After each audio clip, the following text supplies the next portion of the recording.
and welcome to No Limits, a new era of startups, a Jerusalem Post and New Era podcast.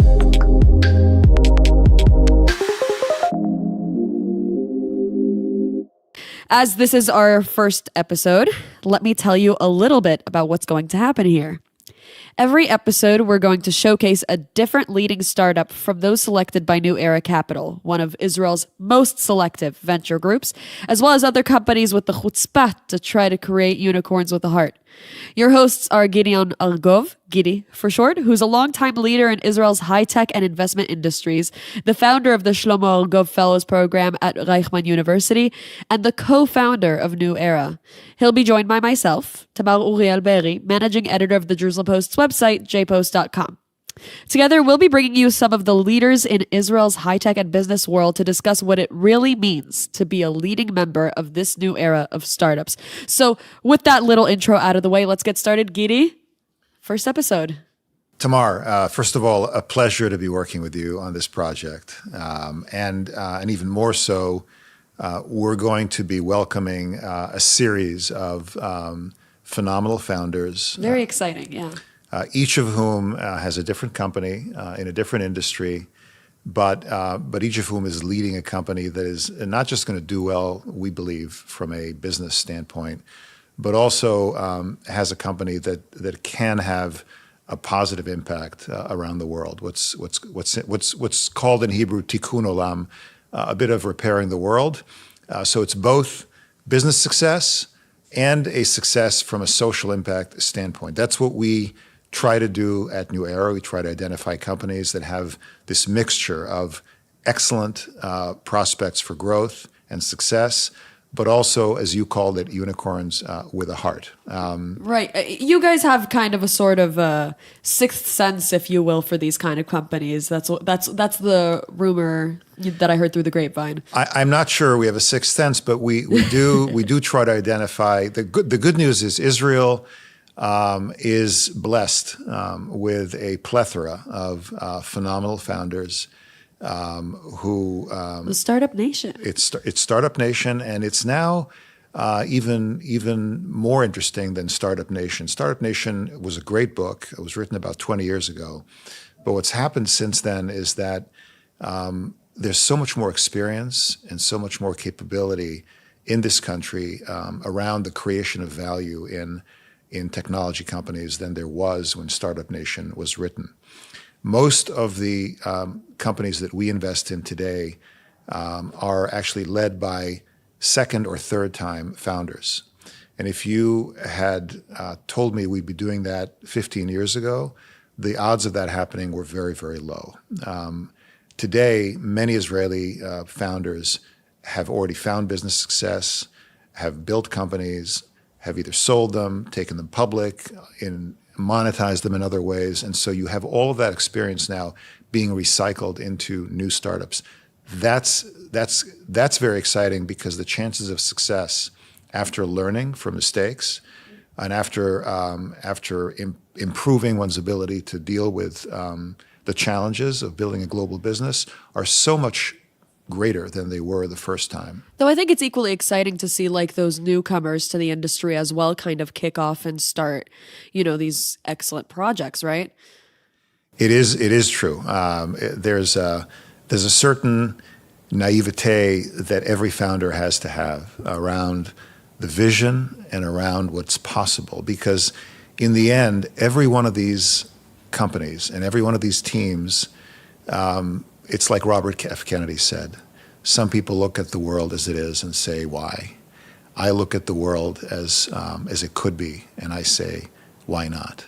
And that's really the mantra that every one of these startup founders is adopting in a very direct way. Right, and that's kind of what New Era seeks out. And that's what we're going to be seeking out actually on this podcast, each episode bringing new and different startup with that, I like to say, je ne sais quoi.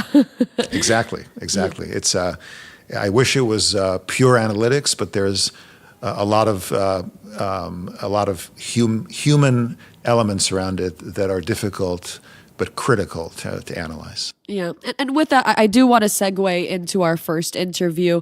But before I kind of stomp on that and, kind of also starting the subject of what we're going to be talking about today, Gidi, I made the mistake. I'd even say the irreparable mistake of taking a bus to get here today. Now, I took buses in Israel before, moving back here. I moved back and forth for a while.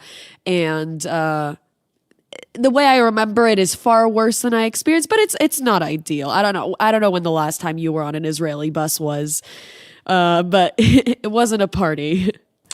The Israeli public transport system, to be sure, I think we'll be hearing from Amos shortly, but my guess is it's a lot better than it used to be.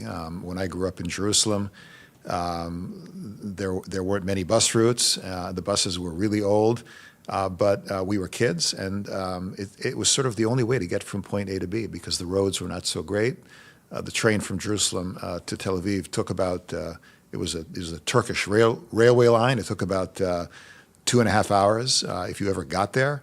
I think what's obviously happened here in the last 20, 30 years is the number of private vehicles has mushroomed so dramatically that the roads can't keep up with them. Oh yeah, no. If anybody's had the really exciting and life-changing experience of driving through Tel Aviv at 9:00 on a Sunday morning, they'd know that it's not exactly paradise. It's not driving through Malibu. Yeah.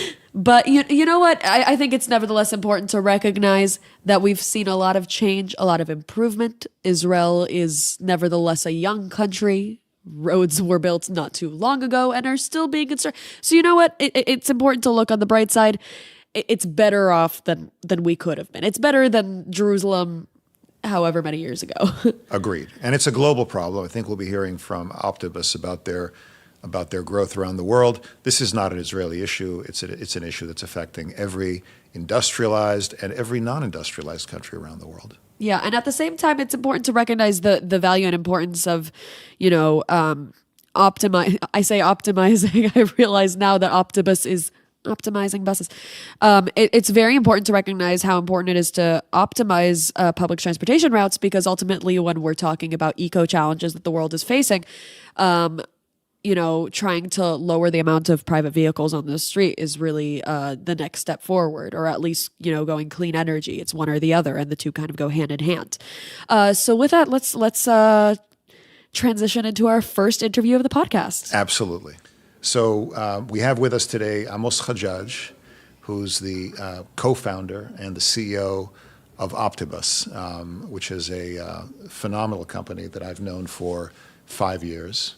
Let me start, Amos, if I may, by asking you, what is OptiBus?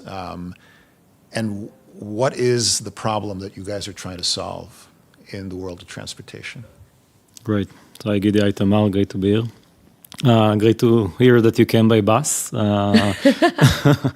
And I have to say that even though Israeli public transit definitely needs improvement, when you look at it from a global perspective worldwide, it's actually one of the better public transit systems. And also comparatively. Yeah. I think if we looked at Israeli buses 10 years ago, 15 years Definitely. ago. Yeah. Definitely. And definitely if you compare to the US and other areas. So in short, OptiBus is a software platform for planning and running better public transportation systems. Public transit is an important industry that affects so many people around the world, but it's very much lack technology. Still, so many cities and public transit operators around the world plan their entire public transportation by hand. The routes, the timetables, the vehicles, drivers, everything is done using Excel files, using legacy systems.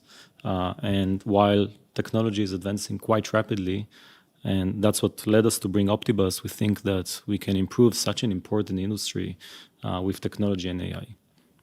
And I'm curious, you worked for some time at Microsoft.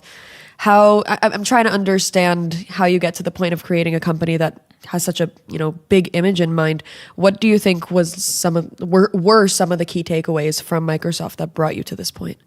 Yeah, I worked at Microsoft just before starting OptiBus. Worked there for 4 years. I was was an engineer, so coming from the tech side. Actually, what led me to create OptiBus was things that happened before I even started Microsoft. So I was at university back in 2004.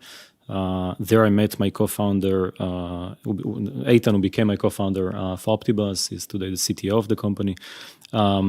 And when we were just first year at university, my father was the CFO of one of the largest public transit companies in Israel, telling me about the problem of planning public transportation and how inefficient it's done and how manual it is. And how we thought that by using technology and algorithms, we can create better and more efficient transportation systems. So he was telling me about this problem when I was just starting university. I didn't have any clue of how to solve. It's a very complex kind of math problem, even just to start thinking about it. That was 10 years before we started OptiBus. Oh, wow. But at least we knew that the problem exists. We started thinking about it. Within time, we developed algorithms. We developed a product. We were lucky to work with transportation companies, first here in Israel, later on outside, that were kind enough to just give us their data, give us their feedback about what they see from initial solutions, and so on. And when I worked at Microsoft, that was where we started developing OptiBus more and more. And I did it what's being called like moonlighting, when we do it in my spare time. So nights, weekends, days off, we writing code, and the rest of the time working probably 200% job at Microsoft. Also probably writing in code. And also writing code and designing algorithms. And most of the time at Microsoft, I was spending working on Cortana, which is like the personal assistant of Microsoft. So building a service that needs to, with hundreds of millions of users, while in the nighttime, I'm building a service that will move around hundreds of millions of people more efficiently. Nevertheless, Microsoft is a great company, and needless to say, it's not a comfortable company, but it's a company that is one of the most significant high-tech employers in Israel. And you had a significant technology-oriented position in Microsoft. At one point, you felt that the vision that you and Eitan were thinking about in terms of OptiBus was compelling enough to step out of Microsoft and leave a fairly comfortable and interesting existence, and actually go off on your own with initially no funding. What moved you and Eitan to take that step, which is sort of jumping off a precipice, hoping that you actually have a parachute strapped to your back? Yeah, so you're right. I was in a very comfortable place, and a place that I felt proud, that was challenging me on a daily basis, was doing more and more challenging and bigger tasks at Microsoft. And for many years, we had the chance of starting OptiBus. Like we could have started it like 4 years before, 5 years before. I thought what really made a difference, and it was very hard to make the decision, I have to say, even in 2014. What really made a difference is that we understood at some point that it's not just an Israeli problem. We thought when we started, it's a problem that exists here for the Israeli companies, even the largest one in Israel, like Egged and Dan and others, but we were sure that worldwide it's probably being solved in some way, that there are probably better systems and so on. And I think what gave us the confidence that, hey, we can build something big here, is that we saw, hey, this problem exists everywhere in the world, in the US, in Europe, and so on. But even though we had a bit more confidence, obviously we jumped into the water. We started working from the basement of my house, just 2 people without funding. But we have a product and we have some initial customers. But it was a very tough decision. Very, very Silicon Valley of you guys. Yeah. And you from the beginning, you're saying we. I want to hear a little bit about Eitan. For those who don't know, Eitan Yanovsky is your partner and co-founder. What made you guys a winning team that kind of, stuck together from the beginning, had a vision, and just kept it going? Yeah, so we're working really well together and for a long time now. I think like you could say from 2004 when we started studying together at university and we're good friends and when we start building OptiBus in our spare time and obviously now when we're running the company. I think today the split is I'm taking more of the business side and Nathan is taking more of the tech side. But initially that wasn't the case. We were both writing code, we were both designing the algorithms, we were both very much technology and working together, brainstorming on ideas. I think today the separation is more clear than it was in the beginning. But even though there are so many differences and so many cases where we will not agree, we always respect each other and we have a lot of trust. A lot of trust is super important.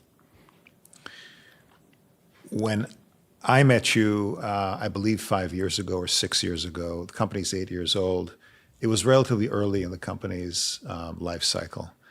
At the time, you and Eitan had brought in another person, a professional manager to run the business, and you were leading the technical side of the business. Soon thereafter, you stepped in as the CEO and actually took the reins of the company. Can you give us a sense of why you first thought of bringing somebody from the outside to run the business? What was your calculus? You are the founder. And then how did it feel to actually take over and actually run the business yourself? How different was that than your prior role? Yeah, in hindsight today, after running the company for so many years, and when I'm speaking with other founders, I think companies should be led by their founders. But at that point of time, we were two engineers with no business experience at all. It's our first startup, and even within our engineering career, we weren't like exposed to business decisions and how to raise money and how to even sell, marketing and so on. So it felt to us like it will be like it's something that is not only not in our comfort zone, something that we want to be good at. None of us wanted to be the CEO initially, but we could have made a decision that one will take that role, but we just thought it won't be the right choice for the company.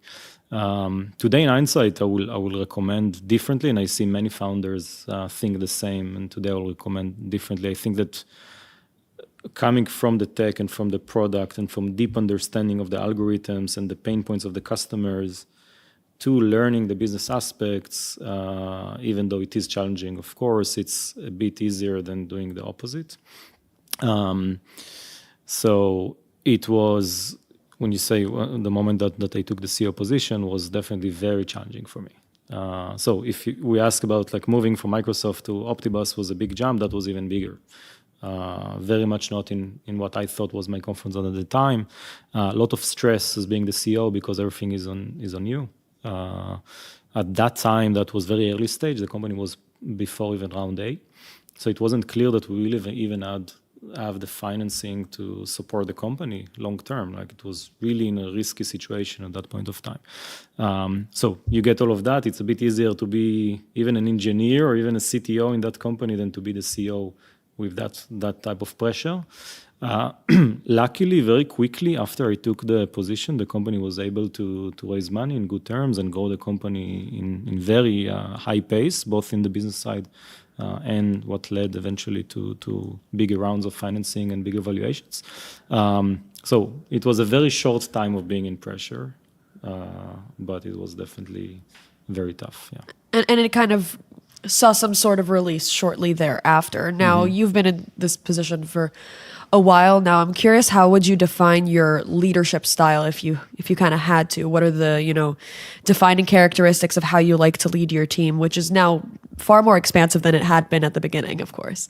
OptiBus today is 400 employees, so I would say every year is very different and require a bit of different leadership style, both for me and for management. Today, I have a management team, and each one of them has a big department. So it's very different than when we had to manage like 15 people in the company. I think my leadership style, which changed over time, first started from very deep understanding of the technology and the product.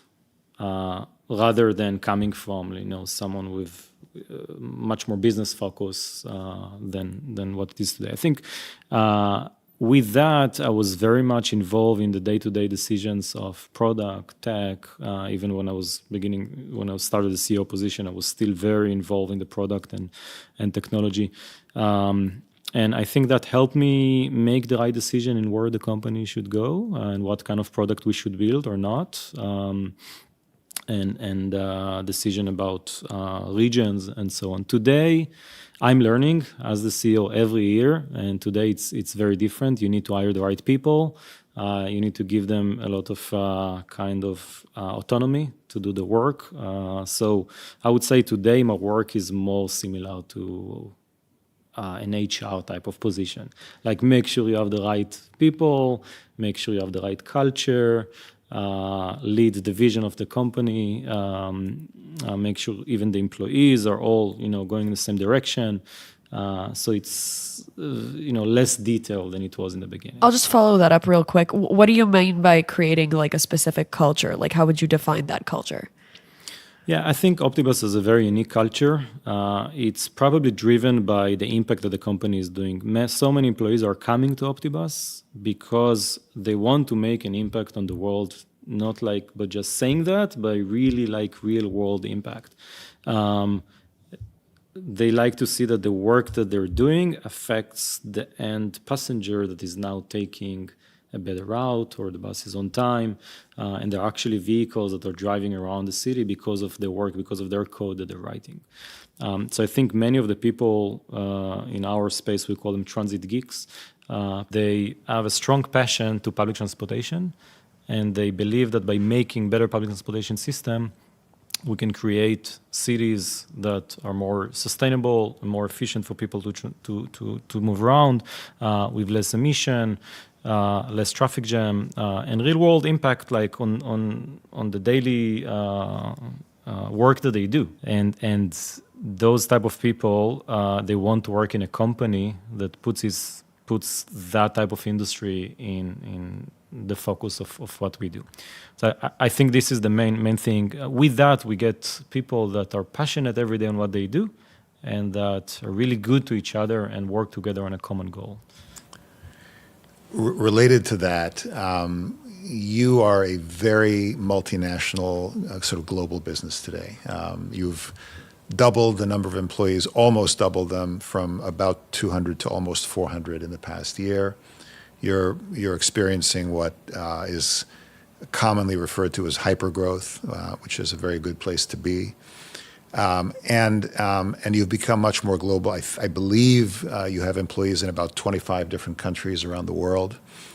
I'm very interested in how this culture you're describing translates across geographies and across national cultures.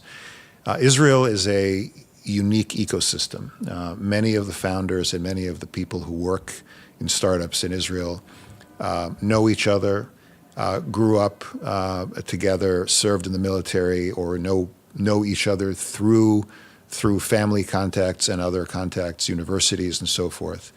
Yet here you are with very large teams in the United States, in Europe, now in Asia Pacific. How do you create in this, how do you make sure that what you have is a tapestry of colors that works as opposed to a Tower of Babel where people speak different languages, have different values, and can't talk to each other? We started 2 people from a garage. We grew to 15 people in Tel Aviv. And now it's 400 people in 25 countries. We just crossed a milestone, I think about a year ago, where most of the employees at OptiBus are outside of Israel. We have a large office in London. It's about 100 people doing all of Europe, sales, marketing, customers. We now have a large office in Brazil. We have a few offices in the US. We now have people in India, in Japan, even in Africa. So many different cultures and many offices that are quite significant. Even in Berlin, we have like 30 people. A new office we just opened recently. So definitely it brings challenges with it. we do so many things to just maintain that same culture of OptiBus across all the different offices. Some of the ways that we use, I mean, outside of just bringing the right people and good people and make sure that they're, according to the values of the company and have the right passion. We talk to the people all the time. Both me personally, I'm doing one-on-ones with each one of the 400 employees of OptiBus. We're doing roundtables, we're doing company meetings, all the company gather together every month. We're doing events, both regionally and globally. We try to connect people together to this common goal. And we also try to avoid having silos where we have like a certain location and they have a team and they work alone and they don't talk to anyone else. And then they will get their own type of culture, which may be different. So we mix teams. We have teams of developers that some in Berlin, some in Brazil, some in Israel, all in the same team. We have a case where we have a group manager managing teams that some in Israel, some in Europe. And with that, you get all the people to interact together. So maybe it's not comfortable for people sometimes to be in a team with people from different time zones and different locations, but it creates diversity and it creates more opinions and people are working really well together. And by that, you maintain like better culture even as you go. Sure. And my understanding is that a few months ago, you undertook to take all of the company, literally from around the world, to an offsite, which was in one location physically. Can you tell us what prompted you to do that? That's a significant expense for a company that's it's not a Fortune 200 company yet. What was it worth it? Was the return on that investment a good one? And what do you think the company what benefits did the company get by actually taking everybody off-site? Yeah, so we took all employees, that was I think 350, something like that at that time, to Greece from all around the world. From Australia, from the US, from South America, from Israel to Greece. Major expense, as you say, and also major expense during a time where I think, almost all the high-tech industry is trying to reduce expenses. And many other companies are laying off employees and so on. I think for us, and we had a lot of debate of should we do it or should we not. For us, it's been 3 years since the last time that all people were together. 3 years ago, we were less than 100 people. So many people never met maybe anyone at the company face-to-face or just their own team. And they are working with the product team, with the R&D teams, with the marketing teams. And we thought that by bringing people together, first for professional just meetings, it wasn't just like fun and all that. It was a week of combining training and just meetings the teams in the first time. And a lot of planning within that week to just have fun together and so on, motivation. I think for me, a week like that is important, both for motivational aspects, like starting now the year much stronger, but also just because of the communication. Now people can communicate with other people, can reach out to other people in the company that before they just didn't feel comfortable, didn't even know, and just enrich all the efficiency in the end. Fascinating. So what do you see as a key moment, or rather a decision in the whole process of deciding to, break into Israel's startup nation side of the high-tech industry? That's not an easy thing to do. We talked already about your transition from Microsoft, but I'm talking more in this is the moment that we need to actually launch this project type of mentality. Yeah, I think the key decision that we made was to go global, but really global. Not just to go like most startups will say, we start in Israel maybe, and then we go to the US. We create a team in the US, we have an office, we hire some people, we start selling there. So for us, public transit is a very unique type of industry. It's actually quite small in the US compared to other regions like Latin America, which is huge, and Asia, which is huge, and Europe, which is bigger than other different countries. So for us, it was important, and we had this decision at some point in the life cycle of the company that OptiBus needs to be in all these places. And it's really hard to do it when you're a small company. Right. But now we have a very large customer base in Europe with the largest public transit companies in the UK. We today, OptiBus runs about 70% of all the UK public transportation system, including London and many cities around the country. We have significant presence in countries like Germany, Italy, Spain, Portugal, Nordics, all around the US, all around South America. And I think that in hindsight, I think if we were focused on one region, we wouldn't be where we are today. So we had to, from very early on, build a company in a way that will be kind of distributed, autonomous units in different regions, where they have the sales team, they have the customer success, they have the management, HR, and they are like a mini OptiBus type of unit. At the beginning, it was very small. We had only 2 people in each region, 3 people. Now it's like 50 plus in each region. You've also, Amos, and this is not so common, you've also made 2 acquisitions, I think, so far, in different regions around the world. I think that it's not unfair to say that most Israeli startups predominantly grow organically. And here you've had the need, you've perceived the need, you had the ability, and now you're actually integrating 2 acquisitions. I've been around many Israeli companies that made acquisitions or merged around the world with different companies with different cultures. It's not so easy because of the different ways of doing business, the different ways of thinking. It's not even easy with American companies. What is the secret, or what is the key so far to your ability to basically make these acquisitions and create a situation where 1 + 1 is more than 2 instead of less than 2? Yeah, acquisition is something very unnatural to start a company to do, right? You're building a team, a product, technology, you run with the same team and you're growing it and you bring people one by one and you select them and you build your own company and culture and product and technology. And then suddenly bringing, and there is another company doing the same, right? They have their own culture and their own product, and suddenly those 2 companies are combined together. It's like, in a way, unnatural, like you want to grow your own company. But I think if you do it correctly, and it's definitely challenging, like you don't want to create like 2 different parts. If you do it correctly, you can accelerate your growth so much. So there are so many products, great products in our industry that took years to build and proven in the market and have customers, and for OptiBus to go and now develop such a product and compete against those companies, and it will take so much time and with lots of risks. So I think business-wise it makes sense, but it can also fail quite easily. I think from all the things that I could say about acquisitions, I would say integrating the companies into one company, one team is very important. And to do that, you have to kind of, as fast as possible, connect everyone together to being on the same team, mix teams together, letting different people came from different companies before to work on the same products, and try not to keep it like completely isolated. Like I think many other companies will think that this is the right way.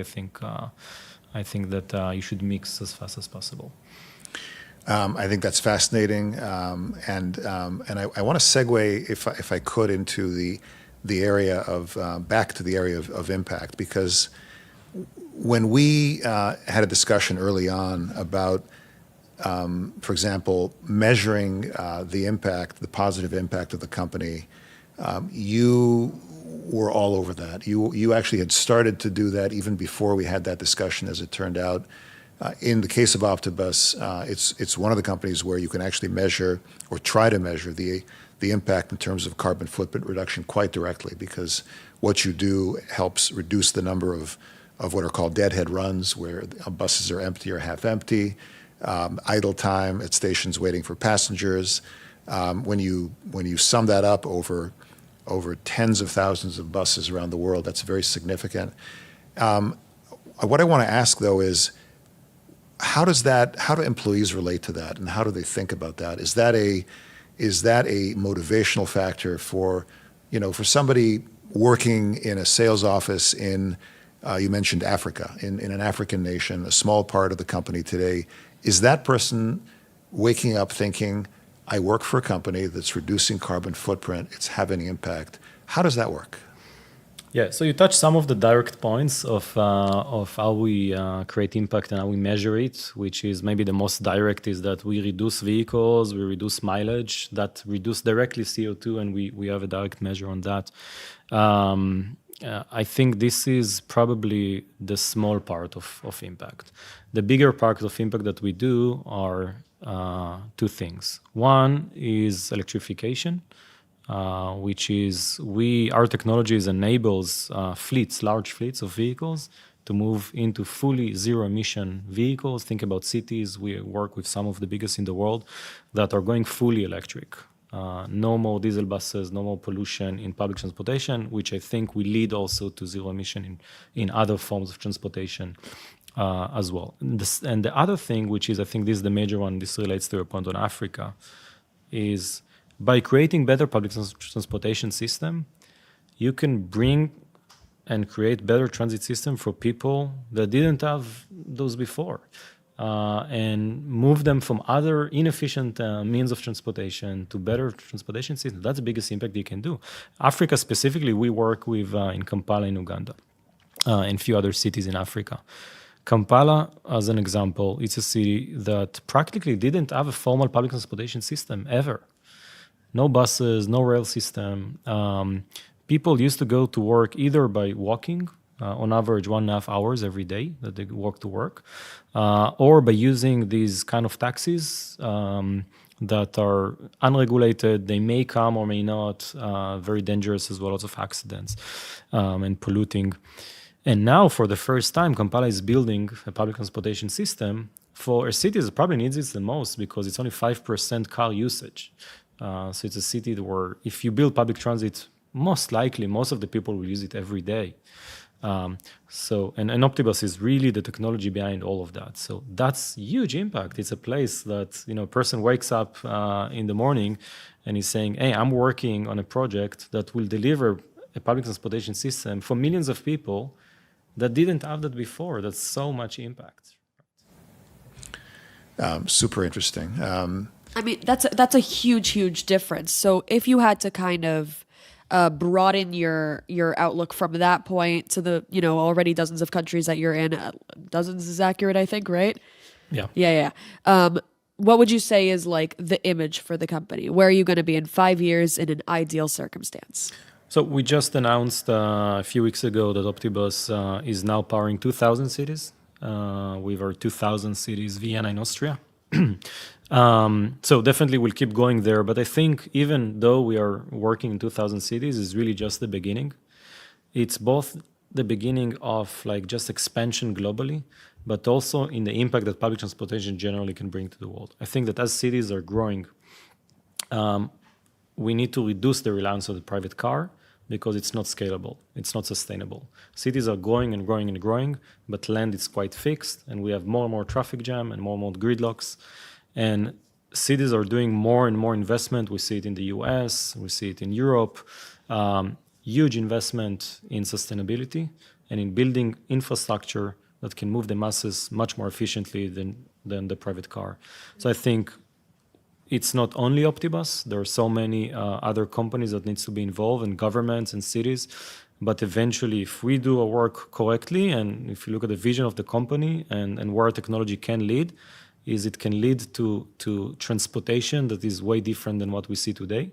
And you talked about coming with a bus and that is inefficient, maybe goes all around the place and maybe is not on time, and the bus needs to get stuck on a traffic jam with other cars, and so all of that can be solved with better transportation system, better and also more investment into those areas.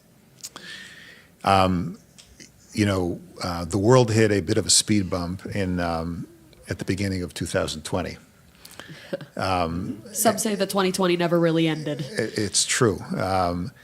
OptiBus is a company that grew through COVID, which is a fascinating fact. And, I would love to hear, what did COVID result in for your markets? And were you able to take advantage in some ways of the dislocation that COVID created. Warren Buffett, I think, likes to say, never waste a crisis. And this was certainly a huge crisis. This is certainly a huge crisis for the world and definitely for public transportation. I think if you ask me like a few years ago, before 2020, what would be the worst thing that can happen to the public transportation industry, I will never even imagine a pandemic. We need to be very... That wasn't even a possibility. That was beyond. Yeah, if you ask me that question, I would probably say, something else, like maybe... I don't know, people are using cars and, they don't take the buses anymore because, I don't know, gas prices are very cheap or, things like that. But a pandemic is like in one day, no one is taking public transit. Not because they don't want to. Some of them, many people just don't want to be with many people in a bus, but because cities are just telling them don't use public transit anymore, except if you're like essential worker, have to go to hospital, something like that. So in one day, 80-90% of your ridership goes down. You were in the discussion that we had back then in like February or so in 2020. We thought it's going to be a very bad year for OptiBus. I mean, how can you imagine a public transportation company go and buy any system where, their entire business just collapsed completely? So we thought, adding more customers, impossible. Maintaining the current customer base, very challenging. And as you said, we grew through COVID. It was actually one of our best years. We more than doubled in terms of customers. We maintained all of our customer base. No one left the company during COVID. Wow. And the reason actually surprised us. But very quickly, in March 2020, we saw the charts of usage in the platform goes like double in 1 week. So people are using our system double than what they used the week before. Usually it goes like 5%, 10%, and then suddenly 100%. So we started talking to customers, why are they using the system more we thought that they will not use the system at all. And what we learned is COVID created rapid change every day. Lockdown in that part of the city. School is shut down. No more school buses. Now school are coming. We need to bring the buses again. We need to have lines to increase frequency, lines to hospitals, to vaccination sites, creating new routes, changing routes. In an industry that was not used to change. They used to do the same thing. So suddenly we got lots of inbound requests coming to us. Hey, we need to do this massive change. How can we heard that OptiBus can help. How can we do that with your system? So that actually accelerated our business during COVID in a very unexpected way. Yeah, I think as a journalist, I can say that we experienced something similar in that, like what we expected is just that people hold themselves up. But in reality, what they were looking for is some kind of information to handle the change. I think in a weird way, that's kind of similar in that, people don't really know how to handle such an aggressive change. And so they're looking for companies like OptiBus that are built to handle, kind of regulating themselves surrounding change. Dynamic change, yeah. We all know that the words long-term planning are an oxymoron. And yet I'm compelled to ask you, when you think about OptiBus in 5 years, what do you think of in your mind's eye? What is this company doing 5 years from now? What is success? So I can look at success from different angles. I think the number one is impact. I think we already are doing huge impact, even though we are that small out of all public transit in the world. It's a huge industry. It's about $1.5 trillion globally. And today, OptiBus powers 2.5 billion passenger trips a year, and even that is very small fraction. I think we can, in 5 years, we can get into an impact where we dramatically create positive change in public transportation by adding more ridership, by reducing the travel time, by optimizing the networks more efficiently in more and more places, more and more large places around the world. From a business standpoint, as I said, it's a large industry. And OptiBus is on path to really take that industry and by that create a very large company. I think this will be our last question for today. I want to know, beyond Optimus, what is your image for the effect that Optimus will have on the public transportation industry, on, a kind of algorithmic standpoint on public transport in the long run, I think in the long run, by taking an industry that was almost neglected in terms of technology, where people are just doing it by hand, and where I'm still using in Tel Aviv the same bus route that I used to take as a child in the city. Nothing changed. I think we have the opportunity with technology and with data. There's so much data about mobility, where people live, where they work, what patterns they do every day, so much data about the network themselves, that we have the opportunity to use this data and use this technology to create a public transportation system that will be so much better and perhaps will reduce all these complaints. But I think by creating better public transportation system, we'll just move more and more people from using their private cars and using other modes to using this service. And with that, I think cities can be way different than they are today in a positive way. So many additional questions, which you won't get a chance to ask and answer about the impact of AI, for example, on your business, which I'm sure is significant. I do want to actually ask one more personal question before we say goodbye, and that is, I know you've taken up a new sport in the last couple of years, which is rock climbing, and competitive, I would say difficult rock climbing, technical rock climbing, and I'm wondering what attracted you to that sport, which has some risks, which can be mitigated through experience and through learning and through having a proper guide. And a padded floor. And a padded floor. Well, I don't believe we're talking about padded floors here. Oh, no. I believe we're talking past about rock climbing. Tell us about that. Where is that coming from? I'm into extreme sports all my life. So I'm doing kite surfing for many years now, which is also kind of risky, you could say, even though when I'm doing it, I feel quite safe. But I've been to all the possible accidents that you can have in kite surfing already. I actually discovered rock climbing. I'm still a beginner in rock climbing, so definitely not any, just 1.5 years, something like that. Discovered rock climbing like 1.5, 2 years ago in a trip to Italy, and did rock climbing there in the mountains in Italy, which was beautiful and amazing. And yeah, now I'm really passionate about this sport, doing it quite often. And yeah, there is risk, but you manage that risk. I think, by the way, generally, I would say at OptiBus, I'm kind of risk taker in almost everything I'm doing in the company as well.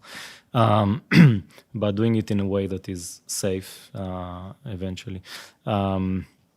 Yeah, I'm actually going this weekend to Jordan to do rock climbing there, which is the first time for me, so it will be exciting. And beautiful. And beautiful, definitely.